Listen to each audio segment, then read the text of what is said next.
কিছু মানুষ মোমবাতির মতো, অন্যকে আলো দিতে গিয়ে নিজেকে পুড়িয়ে নিঃশেষ করে দেয়।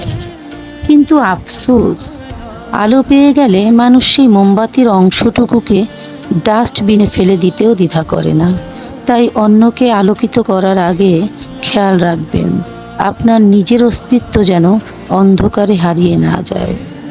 ত্যাগের মহিমা থাকুক, কিন্তু তা যেন আত্মহনন না হয়। রোদে পুড়ে আমরা যখন গাছের নিচে দাঁড়াই, তখন প্রশান্তিতে চোখ বুজে ফেলি। কিন্তু রোদ চলে গেলে সেই গাছটির কথা আর মনে থাকে না। মানুষের জীবনটাও এমন, প্রয়োজন ফুরিয়ে গেলে সবচেয়ে বড় আশ্রয়দাতা মানুষটিও খুব দ্রুত অপাংক্তেয় হয়ে যায়। তাই কৃতজ্ঞতা সবার কাছে আশা করবেন, এটা মোটেও ঠিক হবে না। তাই একটা কথাই, নিঃস্বার্থভাবে ছায়া দিয়ে যান, তবে প্রতিদানের আশা করবেন না।